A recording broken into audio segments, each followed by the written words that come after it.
Hello नमस्कार मेरे प्यारे भाइयों। तो क्या हाल चाल, तो कैसे हैं आप सब लोग। मैं उम्मीद करता हूँ आप सभी लोग स्वस्थ होंगे, मस्त होंगे और अपनी पढ़ाई में व्यस्त होंगे। तो दोस्तों आज की इस वीडियो में मैं लेके आया हूँ आपके लिए एक मज़ेदार टॉपिक जिसका नाम है वाष्प दाब में आपेक्षिक अवनमन, जो आपकी केमिस्ट्री का एक मोस्ट इम्पॉर्टेंट टॉपिक है जो कई बार एग्जाम में पूछा भी गया है। तो इस छोटे से लेक्चर में हम देखने वाले हैं कि वाष्प दाब में आपेक्षिक अवनमन क्या होता है, जिसे हम अंग्रेजी में क्या कहते हैं कि relative lowering of vapour pressure. तो इसमें हम चलिए देखते हैं कि वाष्प दाब में अपेक्षिक अवनमन क्या होता है। तो दोस्तों उससे पहले हमें पता होना चाहिए वाष्प दाब में आपेक्षिक अवनमन के बारे में हम पढ़ने जा रहे हैं। तो सबसे पहले दोस्तों हमें पता होना चाहिए कि वाष्प दाब क्या होता है। यहाँ पे मैंने लिया है वाष्प दाब। तो वाष्प दाब क्या होता है ये चीज़ हमें पता होना चाहिए। तो चलिए पहले मैं बता देता हूँ आपको वाष्प दाब क्या होता है। अगर पता है तो अच्छी बात है, नहीं पता है तो मैं बता रहा हूँ। तो मान लीजिए ये मैंने ले लिया कोई कंटेनर, ठीक। जैसे मैंने ले लिया कोई कंटेनर, ये मैंने कोई कंटेनर ले लिया, ठीक।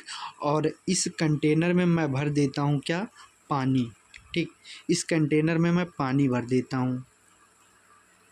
तो मैंने कोई कंटेनर ले लिया और उसमें पानी भर दिया। अब इस कंटेनर को क्या करता हूँ मैं, पहले ढक देता हूँ, ठीक। इस कंटेनर को मैं किसी चीज़ से, किसी बर्तन से ढक देता हूँ, इसको बंद कर देता हूँ। अब इसके बाद क्या करेंगे कि हम इसको बर्नर के पास ले जाके गर्म करेंगे, मतलब चूल्हे पे हम इसको गर्म करेंगे, ठीक। तो ये मान लीजिए मैं इसको गर्म कर रहा हूँ, ठीक। तो ये मैंने इसको आग लगा दिया, देखो ये गर्म कर दिया मैंने। तो जब हम इसको गर्म करेंगे तो ये पानी जो है, ये पानी गर्म होगा, ठीक। ये पानी क्या है हमारा, ये पानी हमारा गर्म होगा। तो पानी हमारा जब गर्म होगा, ये चीज़, ये हमारा पानी गर्म होगा तो इसमें से निकलेंगे भाप, वाष्प के रूप में भाप निकलते हैं। आपको पता होगा, आपने देखा होगा, प्रैक्टिकली देखा होगा। तो जब आप गर्म करेंगे तो इसमें से वाष्प निकलेंगे। तो ये वाष्प जो निकलेंगे, मैं यहाँ पे आपको मेंशन कर देता हूँ किसी दूसरे कलर से। तो यहाँ से मान लीजिए वाष्प निकल रहे हैं, ठीक। तो यहाँ से निकलेंगे वाष्प, यहाँ से निकलेंगे वाष्प। तो वाष्प ऐसे ऊपर ऊपर मान लीजिए उड़ रहे हैं, ठीक। अब बाहर तो ये जा नहीं पाएंगे क्योंकि ये बर्तन बंद है। तो ये जब बाहर नहीं जा पाएंगे तो ये वाष्प जो हैं इस लिक्विड पर प्रेशर लगाएंगे, मतलब इस जल पर प्रेशर लगाएंगे। तो इसी के द्वारा जो लगाया गया दाब होगा, इसी को हम वाष्प दाब कहते हैं। मैंने क्या किया कि एक बर्तन ले लिया, मैंने एक बर्तन ले लिया और उस बर्तन को मैंने उसमें पानी भर के उसको मैंने ढक के उसको गर्म किया। तो उसमें से क्या निकले, भाप। भाप निकले, वाष्प के रूप में क्या निकले, भाप बनकर, मतलब वो लिक्विड गैसियस स्टेट में चेंज होने लगा, गैस बनकर उड़ने लगा। तो उड़ने का वो जगह पाया नहीं, तो वो भाप क्या किया, वो भाप इस पर लगा रहा प्रेशर। जब बाहर नहीं जा पा रहा तो ये इसी लिक्विड पर प्रेशर लगाएगा, ठीक। तो ये जल पर प्रेशर लगा रहा, तो मतलब इसी के द्वारा लगाया गया प्रेशर, मतलब ये वाष्प के द्वारा जो प्रेशर लगाया जा रहा है इस लिक्विड पर, इसी को हम वाष्प दाब कहते हैं। अभी मैं इसको हैंड रिटन नोट्स में बनाया हुआ हूँ अपने हाथ से लिखकर कॉपी पर, उससे भी मैं समझाऊंगा, आपको दिखाऊंगा, उसमें परिभाषा, फार्मूला सब लिखा हुआ है। तो चलिए अब हम देखते हैं वाष्प दाब में आपेक्षिक अवनमन क्या होता है, इसको भी समझते हैं कि वाष्प दाब में कमी कैसे आती है। तो चलिए हम देखते हैं कि वाष्प दाब में आपेक्षिक अवनमन क्या होता है। तो सेम ऐसे ही प्रोसेस है।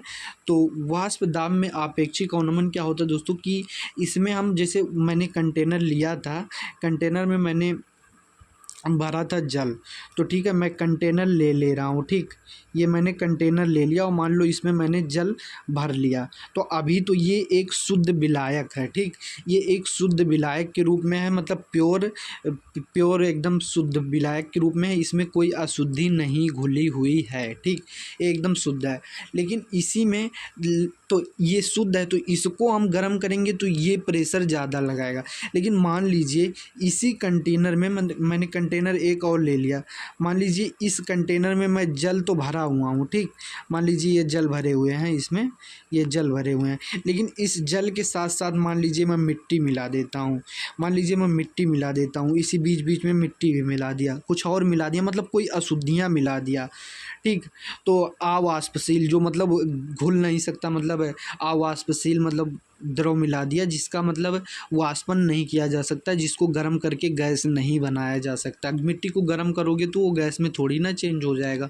तो मैंने अवाष्पशील मतलब कोई पदार्थ मिला दिया, अवाष्पशील पदार्थ मिला दिया। तो मान लीजिए पानी में मैं मिट्टी घोल दिया, तो अब जो इसके द्वारा लगाया गया प्रेशर होगा, अब इस जल को जब हम गर्म करेंगे, इस जल को जब हम गर्म करेंगे तो इस जल के द्वारा जो लगाया गया प्रेशर होगा, तो इसके द्वारा वाष्प तो बनेगा, लेकिन उसके वाष्प दाब में इसकी सापेक्ष कमी आ जाएगी। इसका वाष्प दाब ज़्यादा होगा और इसका कम होगा। ठीक, मतलब इसका कम होगा और इसका ज़्यादा होगा, क्योंकि इसमें अशुद्धियाँ मिल चुकी हैं। तो यही होता है कि वाष्प दाब में आपेक्षिक अवनमन। आपेक्षिक मतलब सापेक्ष है, मतलब किसके सापेक्ष में, मतलब शुद्ध विलायक के सापेक्ष में अशुद्ध में कम होता है वाष्प दाब। ठीक, इसमें वाष्प दाब कम लगता है। अब अवनमन मतलब कमी होती है, ये चीज़ आपको मालूम होना चाहिए। ये अवनमन मतलब आपका कमी होता है। ठीक, ये अवनमन मैंने लिखा, अवनमन मतलब कमी होता है, और आपेक्षिक मतलब सापेक्ष, मतलब किसी चीज़ के रिस्पेक्ट में, मतलब इसका वाष्प दाब कम है, लेकिन किसके रिस्पेक्ट में, इसके रिस्पेक्ट में, मतलब शुद्ध के रिस्पेक्ट में इस अशुद्ध का वाष्प दाब जो है वो कम है। ठीक, तो ये हमारा हो गया वाष्प दाब में आपेक्षिक अवनमन। तो वाष्प दाब में आपेक्षिक अवनमन का एक फार्मूला होता है दोस्तों, जिसका फार्मूले का नाम होता है P1 is equal to x1 P1 not. ठीक, x1 P1 नॉट, इस फार्मूले को आपको याद रखना है। P1 is equal to x1 P1 not, जहाँ पे P1 क्या होता है दोस्तों, P1 जो होता है हमारा वो बिलियन में विलायक का वाष्प दाब होता है। मतलब जैसे बिलियन में विलायक का वाष्प दाब, मतलब क्या, बिलियन किसे आप कहते हैं, जैसे मैंने वहाँ पे लिया था शुद्ध जल लिया था, शुद्ध जल में मिट्टी मिला दिया तो वो बिलियन बन गया। और बिलियन में विलायक का वाष्प दाब, तो मैंने जल और मिट्टी लिया था तो जल का वाष्प दाब मतलब विलायक का वाष्प दाब। अभी मैं इसका नोट से दिखाऊंगा, तो मैं वहाँ हैंड रिटन में लिखा हुआ हूँ, उसको मैं समझाऊंगा आपको कि क्या होता है। ठीक, तो ये हो गया बिलियन के अंदर विलायक का वाष्प दाब, जिसे हम P1 से प्रेजेंट करते हैं।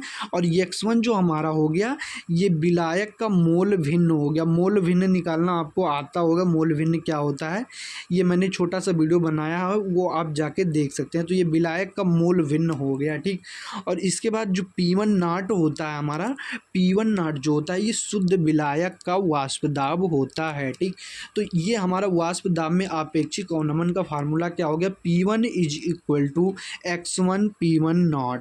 तो x1 P1 नॉट ये हमारा इसका फार्मूला हो गया। इसी को हम जब मॉडिफाइड करते हैं तो क्या लिखते हैं हम, डेल्टा P1, क्या लिखते हैं हम,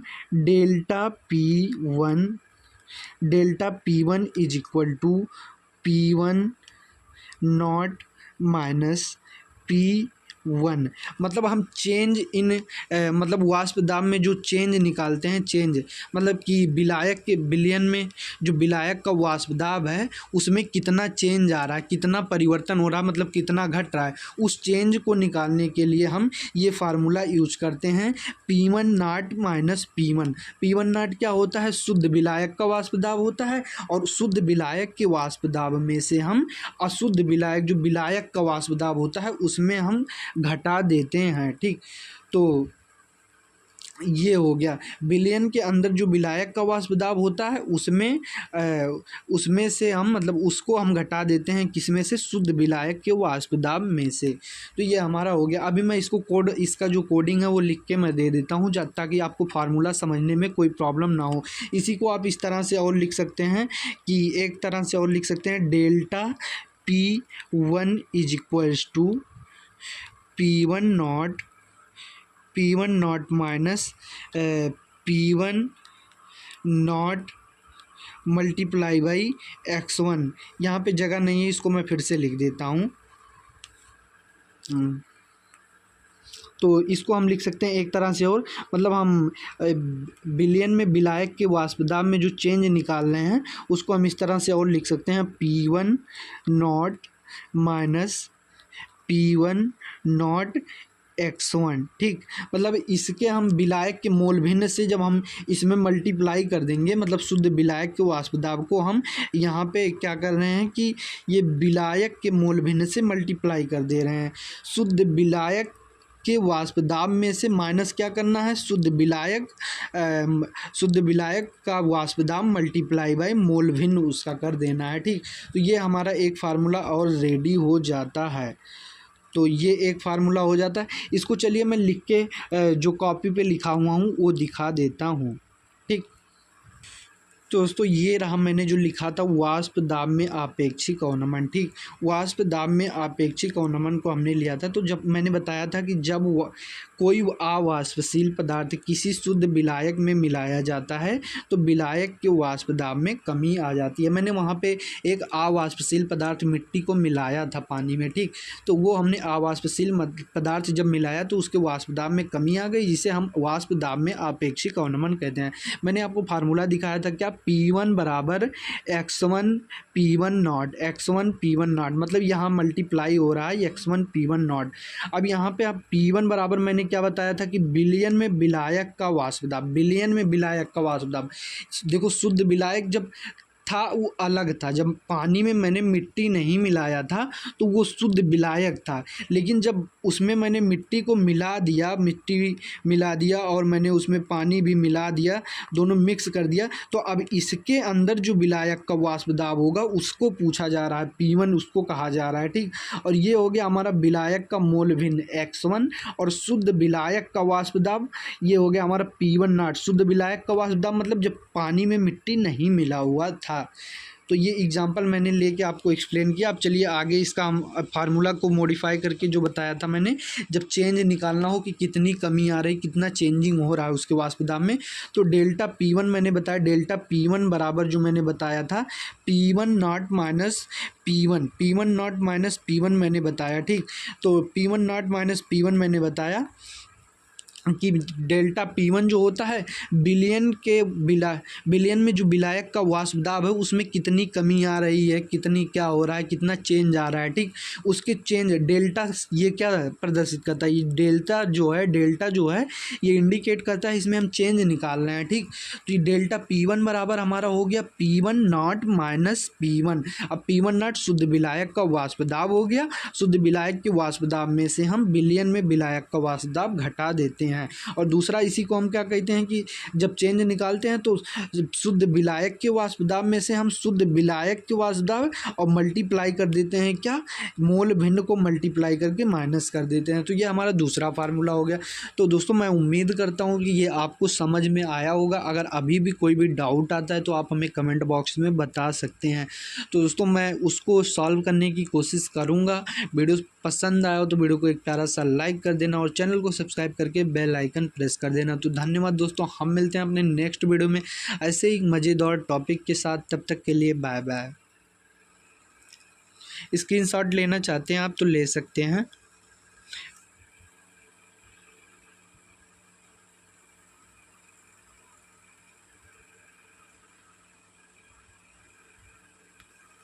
थैंक यू।